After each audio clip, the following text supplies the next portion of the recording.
Hello friends, आज के iFactioner.com के वीडियो ट्यूटोरियल में हम अपनी कन्फ्यूजन दूर करेंगे टू और फॉर के बारे में कि सेंटेंस में हमने टू कहाँ पर और कैसे यूज़ करना होता है और फॉर की जो प्रेपोजिशन है वो सेंटेंस में हमने कहाँ पर और कैसे यूज़ करनी है। आखिर में करेंगे एक छोटी सी एक्सरसाइज। तो शुरू करते हैं अपना आज का वीडियो ट्यूटोरियल। कुछ रूल्स हैं जो हम फॉलो कर सकते हैं, देख सकते हैं कि हमने सेंटेंस में टू को यूज़ करना है या फिर फॉर को यूज़ करना है। तो सबसे पहले हम देखते हैं कि जब हमने कोई रीज़न को एक्सप्रेस करना हो, कोई चीज़ बतानी हो, तो हम टू को यूज़ कर वहाँ पर करेंगे या फिर फॉर को यूज़ करेंगे। तो सबसे पहले हम देखते हैं टू एक्सप्रेस अ रीज़न कि हमने जब रीज़न एक्सप्रेस करनी हो तो हम टू को यूज़ करेंगे या फिर फॉर को यूज़ करेंगे। एक एग्जांपल लेते हैं कि मैं मंडी जाता हूँ क्या करने के लिए, फलों के लिए या फल ख़रीदने के लिए। अब देखिए हिंदी और उर्दू में हम इसको इसी तरह कह सकते हैं ना कि मैं मंडी जाता हूँ फल ख़रीदने के लिए, या फिर मैं फलों के लिए मंडी जाता हूँ। अब देखते हैं कि हम इंग्लिश में इनको कैसे लिखते हैं और वहाँ पे हमने टू को यूज़ करना है या फिर फॉर को। तो I go to the open market, मंडी यानी कि खुली मार्केट जो होती है, I go to the open market to buy fruits. ठीक है जी। अब इसी जुमले को हम थोड़ा सा, जैसा मैंने कहा था, मैं फल ख़रीदने के लिए मंडी जाता हूँ, मैं फलों के लिए मंडी जाता हूँ। तो इस चीज़ को हम इस तरह भी लिख सकते हैं, I go to the open market for fruits.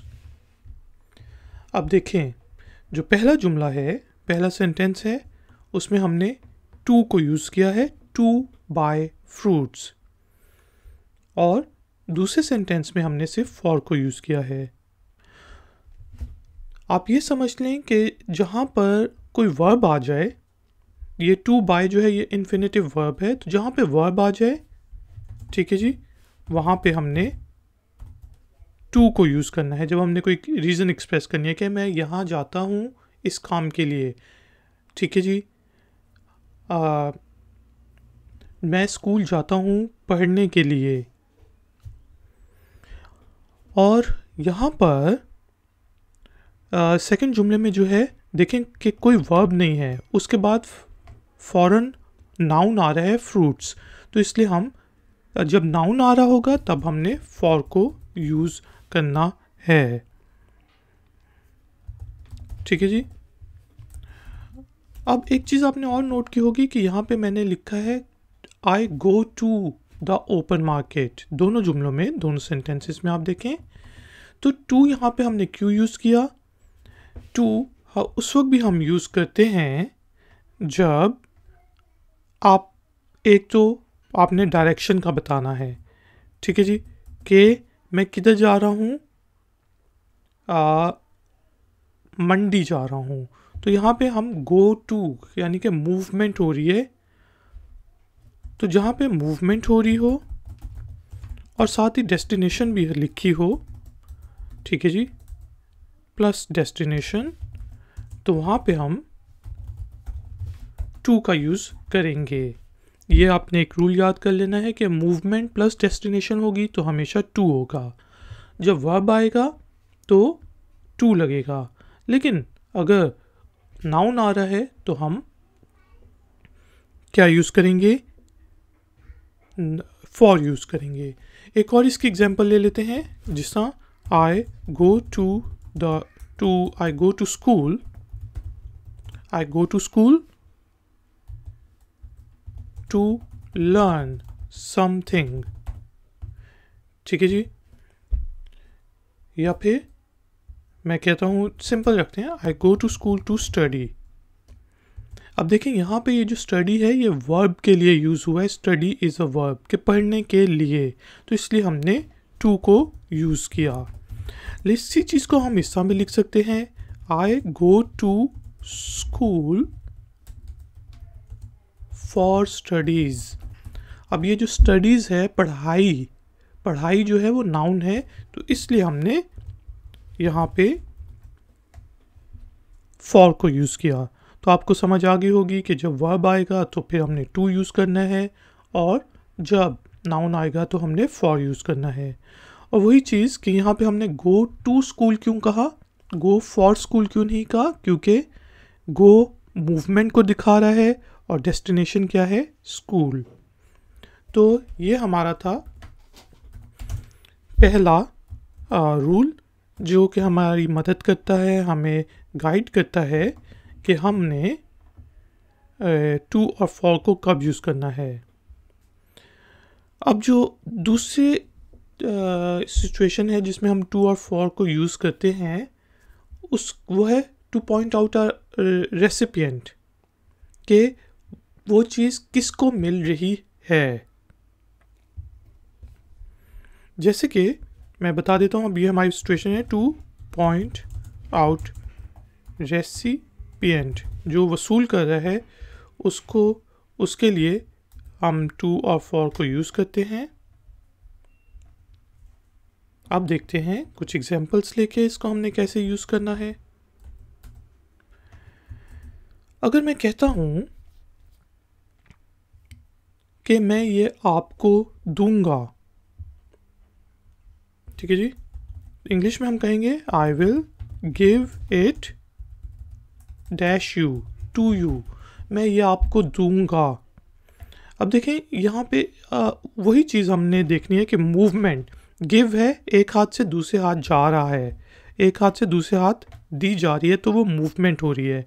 और इस चीज़ में डेस्टिनेशन क्या है, आप, तो इसलिए हमने यहाँ पे टू को यूज़ किया।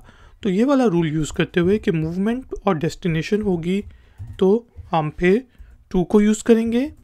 और इसी जुमले को हम ऐसे भी कह सकते हैं, ये आपके लिए होगा, या कोई भी गिफ्ट हो सकता है, it will be for you. अब यहाँ पे आप कह रहे हैं कि यहाँ पे भी तो मूवमेंट हो रही है, लेकिन यहाँ पे जो हमारे पास वर्ब है वो है टू बी का, ठीक है जी, विल जो है, तो इस वजह से यहाँ पे हमने फॉर को यूज़ किया है। इसी तरह हम कह सकते हैं, जिस तरह एक और एग्जांपल ले लेते हैं, हम कहते हैं कि क्या आप ये मुझे ईमेल फॉरवर्ड कर सकते हैं, can you forward this email to me, ठीक है जी। एक और example, can you forward this email to me, ठीक है जी, क्या आप मुझे ये ईमेल फॉरवर्ड कर सकते हैं। अब इसी चीज़ को यहाँ पे अगर हमने कोई ईमेल से रिलेटेड फॉर को यूज़ करना है तो मैं कहूँगा I drafted this email for you, कि मैंने ये आपके लिए लिखी है। तो जहाँ पर कोई प्रॉब्लम हो वहाँ पे आप ट्रांसलेशन देख लें कि आप मुझे ये फॉरवर्ड कर सकते हैं, और के लिए हम फॉर यूज़ करेंगे, जिस तरह आई wrote this email, I drafted this email for you। इसके अलावा एक और रूल है इंटेंशन का, कि आप एक्सपेक्टेशन क्या है या इंटेंशन क्या है जो दो लोग आपस में काम कर रहे हैं या वो जुमला बोलने वाले की। तो नंबर 3 पे आ जाता है कि आपकी इंटेंशन प्लस एक्सपेक्टेशन क्या है। जैसा कि हम कह सकते हैं, एक जो एग्जांपल लेते हैं, जिसका मैं कहता हूँ कि उससे कुछ पैसों के लिए उससे कहना कि तुम्हें कुछ पैसे उधार दे, ठीक है जी, ask him to lend you some money. अब यहाँ पे देख लें कि क्योंकि एक तो इंटेंशन आ गई है कि एक्सपेक्टेशन आ गई है कि पैसे उधार लेने हैं, और उसके बाद वर्ब आ रहा है लेंड, तो इसलिए हमने टू का यूज़ किया। इसी जुमले को हम ऐसे भी कह सकते हैं कि ask him for some money. लेकिन यहाँ पे एक्सपेक्टेशन ये नहीं है कि आपको पैसे दें। इस जुमले का मतलब ये है कि, लेकिन इसका ये भी मतलब हो सकता है कि उससे कुछ पैसों के लिए पूछना। लेकिन जब आप किसी से किसी पैसे के लिए पूछते हैं तो इसका मतलब वो आपको दे रहा है। यहाँ पे देख लें कि फॉर के बाद वर्ब नहीं आया, सम मनी आ गया जो कि नाउन है, तो इसलिए हमने नाउन के लिए फॉर को यूज़ किया। अब ये थोड़ा सा कंफ्यूजिंग हो गया, तो मैं आपको एक बहुत ही आसान सा रूल बताता हूँ कि टू को हम उस वक्त यूज़ करते हैं जब कोई चीज़ ट्रांसफ़र हो रही हो, कोई एक्सचेंज हो, चीज़ हो रही हो। और फॉर को हम उस वक्त यूज़ करते हैं जब कोई चीज़ बेनिफिट के लिए हो रही हो, बेनिफिशियल आपके लिए हो या किसी दूसरे के बंदे के लिए, उसके लिए वो चीज़ अच्छी हो रही हो, गुड हो, तो उस वक्त हम यूज़ करते हैं। तो अब हम रूल नंबर 4 देखते हैं, और ये सबसे आसान रूल है। अगर आप इसको याद कर लें तो आसानी होगी कि टू को हम उस वक्त यूज़ करते हैं जब कोई चीज़ ट्रांसफ़र हो रही हो, कोई चीज़ एक्सचेंज हो रही हो, एक हाथ से दूसरे हाथ जा रही हो। जबकि फॉर को हम जब बेनिफिशियल कोई चीज़, बेनिफिट, कोई फ़ायदा हो रहा हो, कोई अच्छाई हो रही हो, उस वक्त यूज़ करते हैं। एग्जाम्पल सेंटेंसेस लेते हैं इस रूल को समझने के लिए। जिससे मैं कहता हूँ कि मैं यहाँ आपके लिए हूँ, आई एम हेयर, ठीक है जी। यहाँ पे डैश डैश डैश डाल देते हैं ताकि आप मुझे बताएं। रूल को देखेंगे, sorry, I am here dash you. देखें, अब मैं यहाँ आपके लिए हूँ, यहाँ पे फॉर आएगा या फिर टू आएगा। मेरे यहाँ पे होने से आपको फ़ायदा हो रहा है, बेनिफिट हो रहा है, कि आप कुछ सीख रहे हैं, तो इसलिए यहाँ पे क्या आएगा, फॉर। आई एम हेयर, तो यहाँ पे आप लिख देंगे फॉर यू। अगर मैं ये कहूँ you can give it dasher, कि आप ये उसको दे सकते हैं, you can give it dash her, तो यहाँ पे बताएं कि टू आएगा या फिर फॉर आएगा। टू यहाँ पे आएगा क्योंकि यहाँ पे आप कोई चीज़ उसको ट्रांसफ़र कर रहे हैं, एक्सचेंज कर रहे हैं, दे रहे हैं, ठीक है जी। तो यहाँ पे क्या आएगा, you can give it to her. एक और एग्जांपल लेते हैं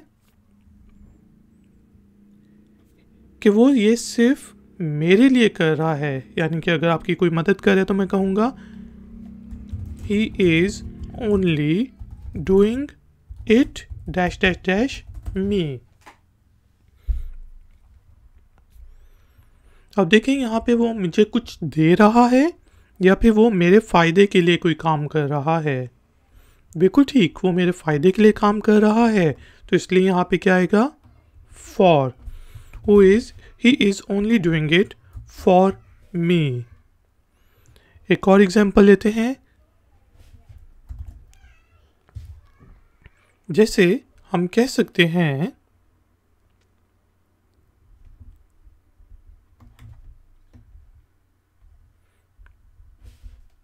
कि मैं उससे बात कर रहा हूँ, आई एम स्पीकिंग डैशर।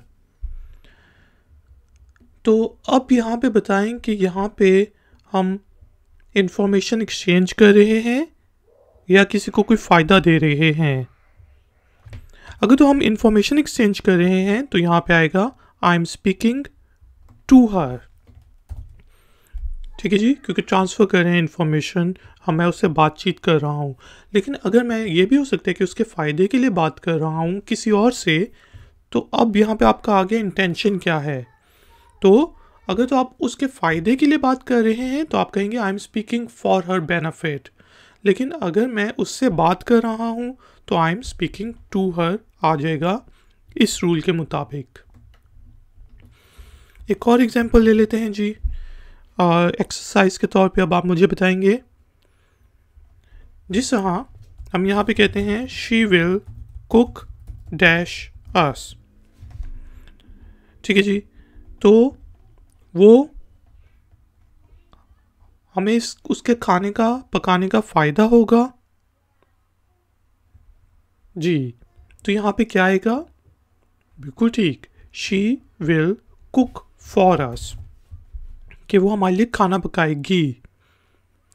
ठीक है जी। एक और मैं आपको सेंटेंस देता हूँ, उसको आप मुझे बताइएगा। आई will give it dash him, कि ये मैं उसको दूंगा। I will give it dash him.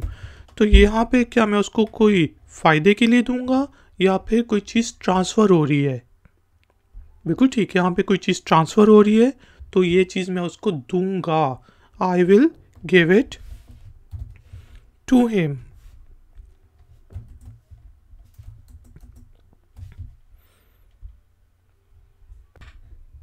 जी, तो एक और एग्जांपल ले लेते हैं। जिस लेट सपोज मैं कहता हूँ आई डिड इट डैश यू। अब देखें यहाँ पे टू भी लग सकता है और फॉर भी लग सकता है। टू क्या है? I did it to you. अगर मैंने आपकी पिटाई की, आपका मुंह सूज गया, तो मैं कहूँगा ये मैंने तुम्हारे साथ ये मैंने किया है। I did it to you. लेकिन अगर मैंने कोई काम आपके फ़ायदे के लिए किया है तो मैं कहूँगा कि ये मैंने तुम्हारे लिए किया है। I did it for you, कि मैंने ये तुम्हारे लिए किया था। तो वही इंटेंशन देखनी होती है, और मतलब क्या फ़ायदा हुआ है या फिर कोई चीज़ एक्सचेंज हुई है। तो आई डिड इट फॉर यू, मैंने ये तुम्हारे फ़ायदे के लिए किया था, तो यहाँ पे होगा आई डिड इट फॉर यू। एक और एग्जांपल लेते हैं और आप मुझे बताएंगे यहाँ पे क्या होगा। Let suppose he went dash college. तो यहाँ पे टू आएगा या फिर फॉर आएगा? यहाँ पे टू आएगा, क्योंकि ही वेंट टू कॉलेज, उसने अपनी बॉडी को ट्रांसफ़र कर दिया किधर? कॉलेज। तो यहाँ पे आपने इस तरह देख लेना है कि बॉडी को ट्रांसफ़र किया, एक्सचेंज हुई है बॉडी एक जगह से दूसरी जगह। तो यहाँ पे आएगा he went to the college, to the office, he went to school. यहाँ पे हम कुछ भी कह सकते हैं।